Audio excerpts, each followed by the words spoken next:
little steep on the uphill right now. And a little rocky. Whew. I gotta do better than that. Whew.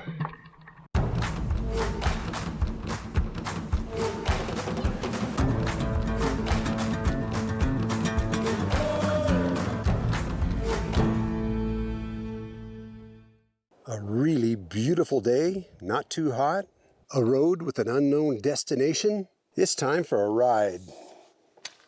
Well, it cleaned up pretty good. Heading downhill.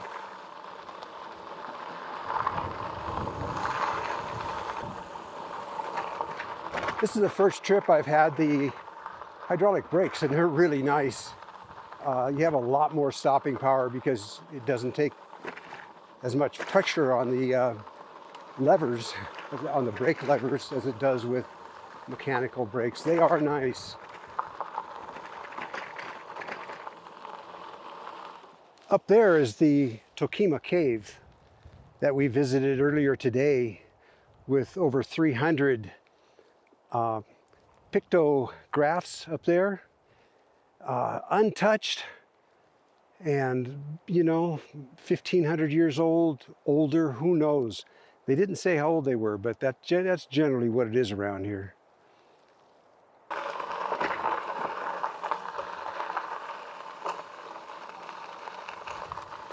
Little dirt road taken off the left. I'm guessing that goes up to a campsite, or maybe goes up to the cave.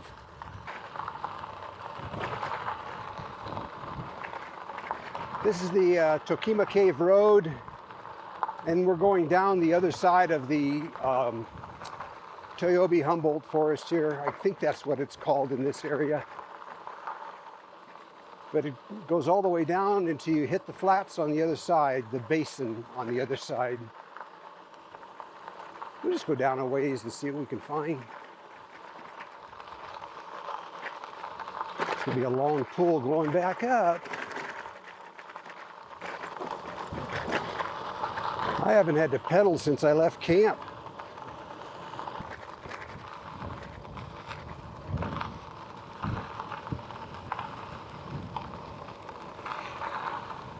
Well, one thing that's going to limit our stay here is you can't get water. So we may leave tomorrow, for sure the day after. Any kind of a stream would do, because I've got a water filter that'll filter it real well, but got to have a stream first.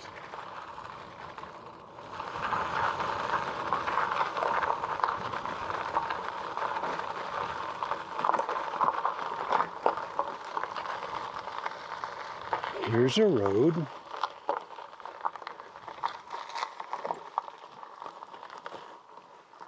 It's not much of one. It probably just goes back to a campsite. Let's see.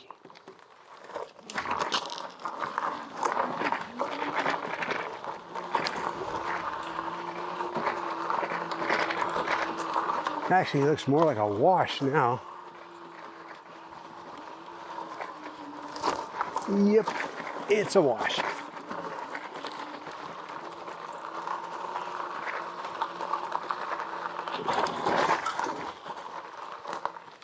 Yeah.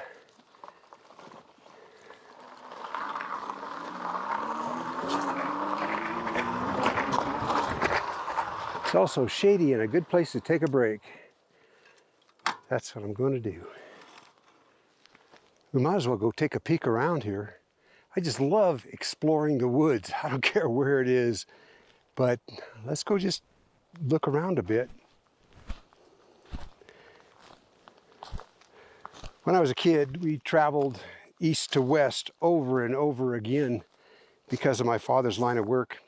And we'd either be living in Washington State or in California, and we'd drive back to Ohio, Pennsylvania, New Hampshire, and live back there for a while, then drive back. And we would drive through these states, Nevada, Wyoming, Arizona, all these western states. And of course, having grown up Well, back then, having watched nothing but Westerns on TV, because that's what you watched at night, was Westerns of all kinds.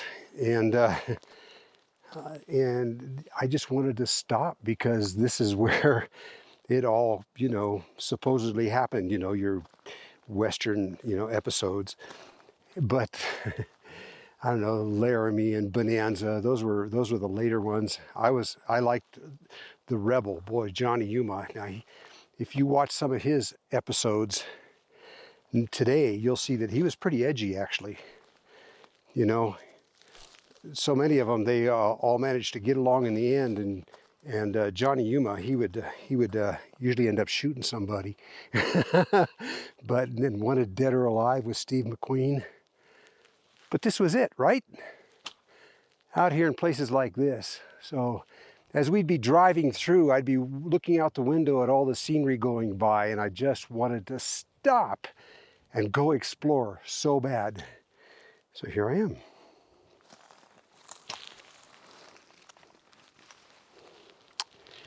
And there's a flake.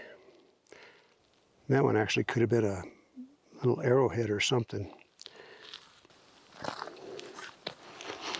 After seeing a rattlesnake yesterday morning, it just heightens your awareness.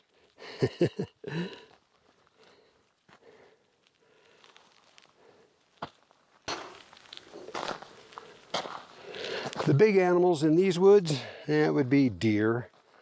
We see deer prints and scat everywhere here. And mountain lion, of course. And then horses. There's wild horses all over here. You can see their scat everywhere, their droppings.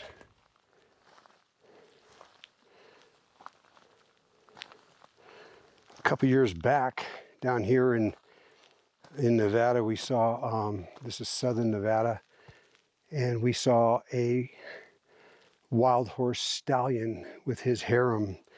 And let me tell you, it's just like the movies. He was fantastic. He was white, and he was handsome, and he knew it, and he was prancing around. Yeah, he knew it. He was beautiful.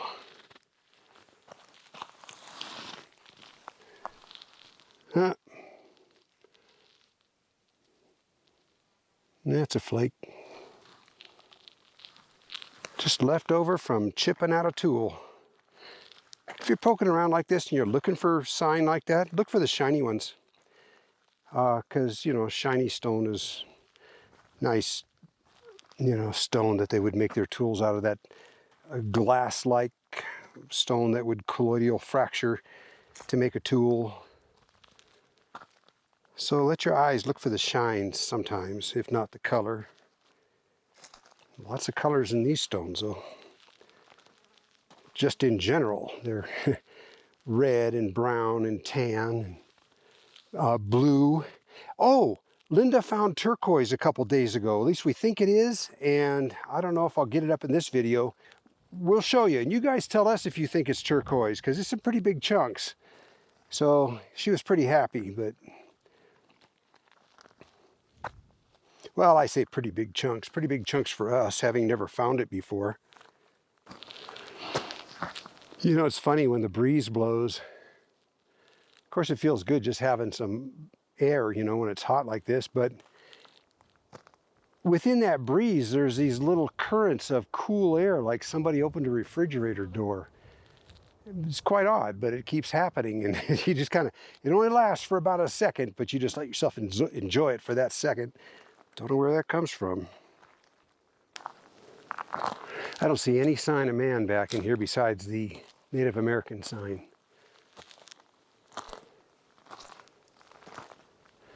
No cigarette butts, no bottle caps. Usually hunters leave things like that. Nobody target practicing, no broken bottles, nothing. Seeing this camera on my shoulder, you see that? Reminds me of that 1950s or 60s horror movie called The Man with Two Heads or something like that. It was so funny. The main body was a big man, great big hulking man, but but not bright. And the extra head that had been sewn on was a criminal. And he kept telling him, I'll be the boss of this outfit.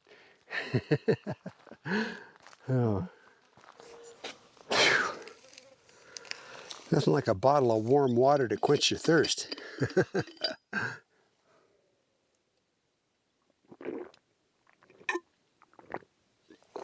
That's not bad.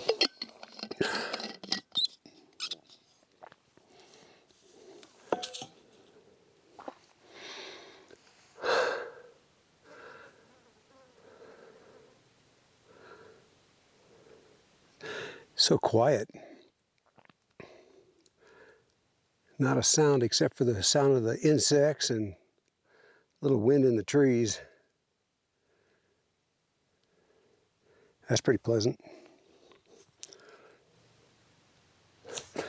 Well, doing this is a lot more interesting to me than sitting around camp and watching movies or something like that. We don't do that because it's just nice to get out and poke around a little bit. By the way, Linda's been really sick this last week down here in Nevada, and so she's been laying kind of low. She's feeling pretty good today. In fact, she hiked up to the Toquima Cave with me earlier today, and she's doing a lot better, so I think she's over it. But boy, for a while, then she was even running a high fever. It was like a really nasty cold. It could have been one of the other thing, you know. But she's, like I say, she's doing a lot better now. She's back at camp right now. Maybe baking some bread or something. I don't know, but it's kind of hot for that. I wanted to make some beer bread, which is so simple. It's just basically, you know, can of beer and a couple cups of flour and some shortening of some kind, you know, or butter or something, and salt, and that's about it. I don't think it gets any baking powder in it. I think the beer provides the yeast, but I could be wrong. But I used to make that a long time ago, and it was the only bread that came out for me was a beer bread. And then it came out consistently and it was good. Do not use beer that has heavy hops in it. You got to use a real light beer like a Coors or a Rainier or something, you know. I made it once with a Scotch ale and it was bitter and unedible. It was terrible because of the hops. I had mentioned water earlier, and in Eureka it's easy to get water. You just go to the east end of town to the ballpark and there's one of those standpipes so you can get water, and it's good water. We're heading for Austin next, and I can't remember anywhere to get water in Austin, but I'm going to have to check around.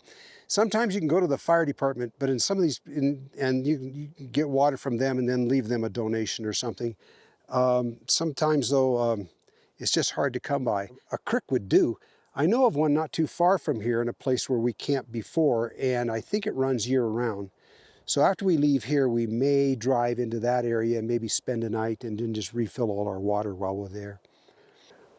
Well, should we get back to walking around? Head back to the bike maybe and go do some more exploring.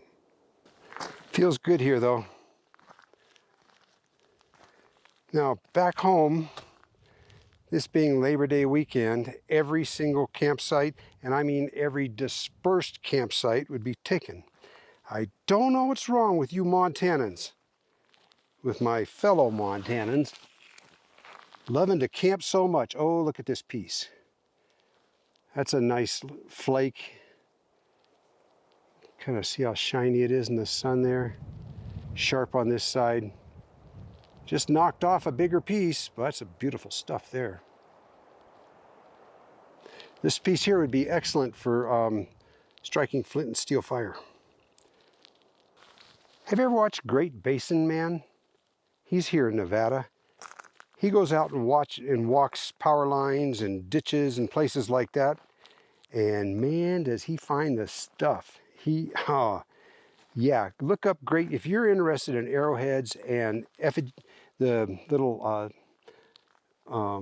effigies, what do they call them?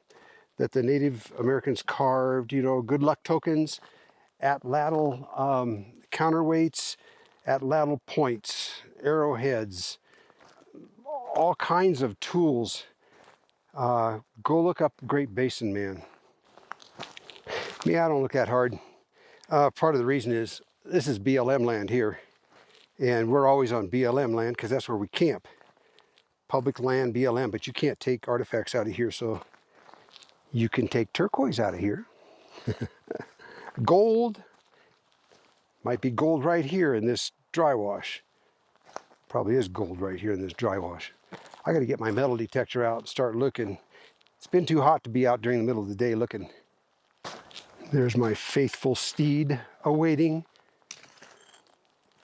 Took me at least an hour to get it look that good underneath all the dust that was on it. I still haven't gotten a chance to try the suggestions that you guys gave me for keeping the bike clean. One of the ones that I like the best is to make an envelope out of 2 tarps, all sealed up around the 3 edges, and roll it down like a, like 2 8x10 tarps, and then roll it down like a lunch sack on the top. The only problem is, how do I tie it down after I do that? That's the only problem, so I got to deal with that yet, but we'll see. And now's a good time to tell you that this video is brought to you by Magicycle. So if you're interested in an e-bike to get yourself out there exploring, check out one of their models. This is a great company. They make a real strong product. I love it.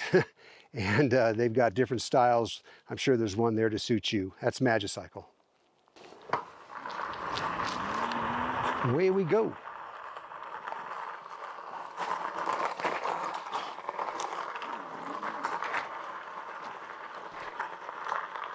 Yeah, this is where fat tires on a bike are really handy because they handle this deep stuff really well, this soft sand.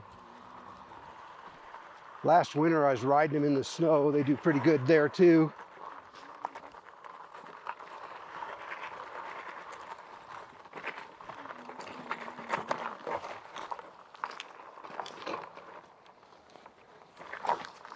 All right, down the road.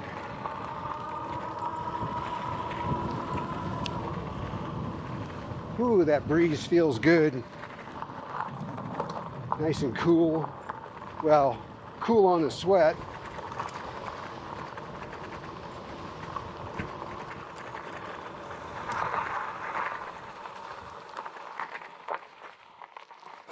$43,310. This is supposed to be a road? Really? I don't know about this.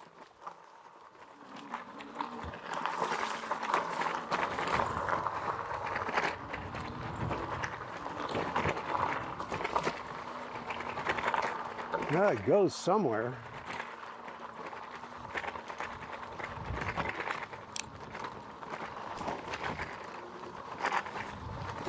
Watch out for the ruts, Rick.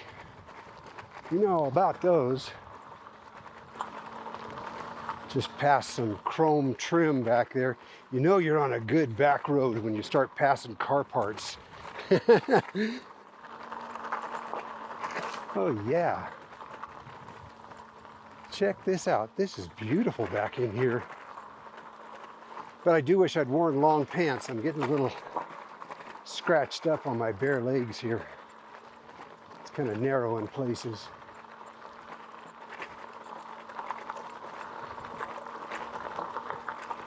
Most of these roads probably go to mines.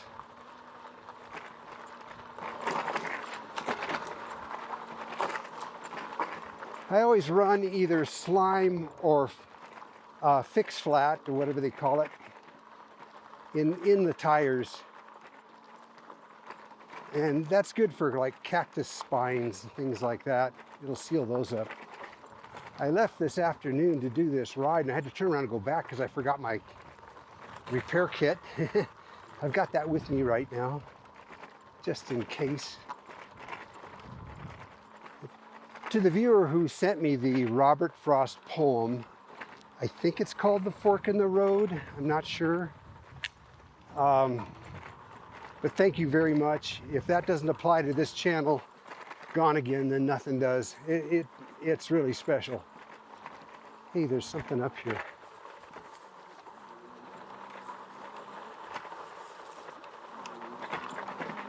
a water trough.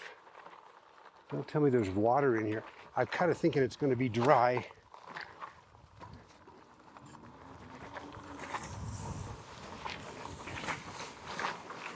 Yep. That's dry. Well, that's probably the end of this road, but oh wait, you guys didn't get to see that, did you?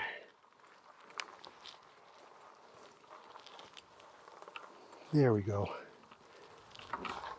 Now that's probably spring fed during the, wetter months. I think I'll follow this road in just a little further.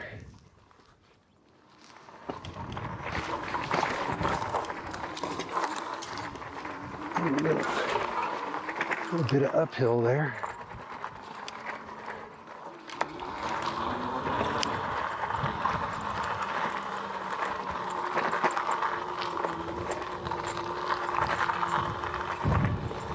What a nice road. Another nice thing about this road is no tire tracks at all.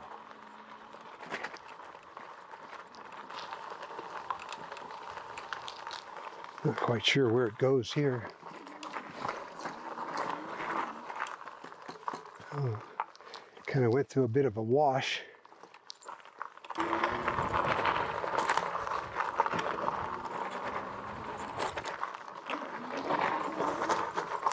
I better get back home pretty soon, or back to camp. Linda's by herself. But you know me, I always got to, I mean, if you watch my channel, you do, I always got to see what's around the next bend. And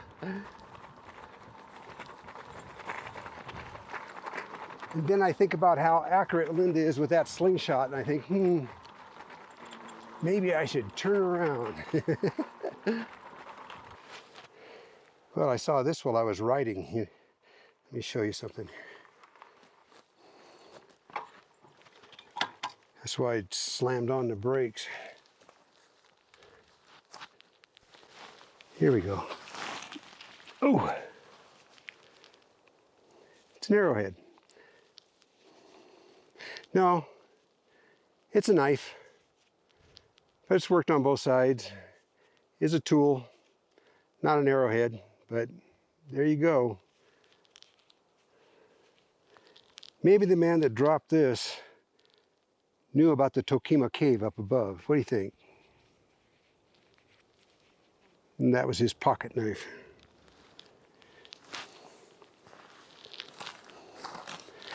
I saw that because of the glare from the sun, the shine of the sun on it. Like I mentioned to you.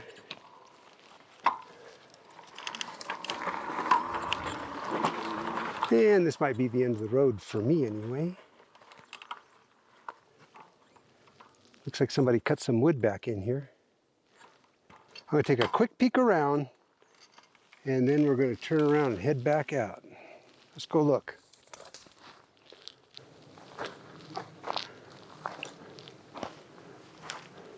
Yeah, the road keeps going.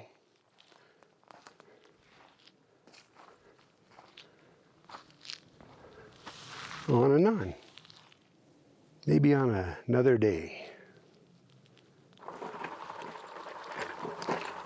I didn't realize this road was all uphill, but I haven't had to pedal since I turned around.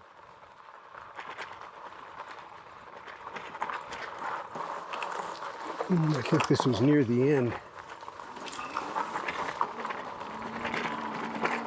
Yep, back on the road here. Whew. Well, out of curiosity's sake, this was a long downhill. Let's see if I can get up at throttle only.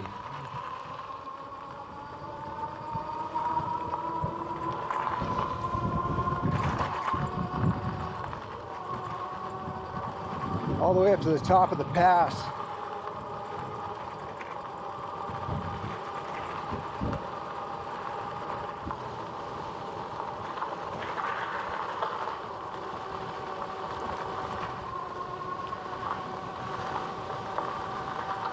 going up.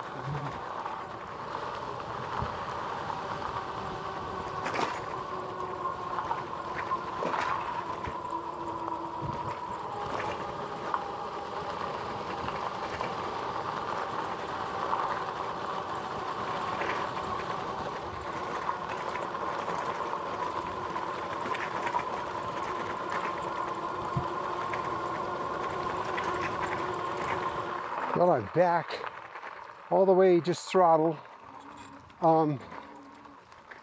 Step 2 is to stop and have a beer, and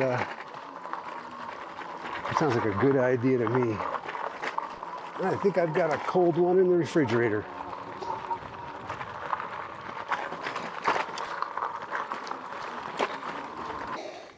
How was your ride? Good, good. Long? Yeah, went all the way, almost all the way down to the bottom on the other side, you know, and did some exploring down there. Had a nice time. Thanks for coming along on this one. Hope you enjoyed it. I sure did. Time for a cold beer, and we'll see you around.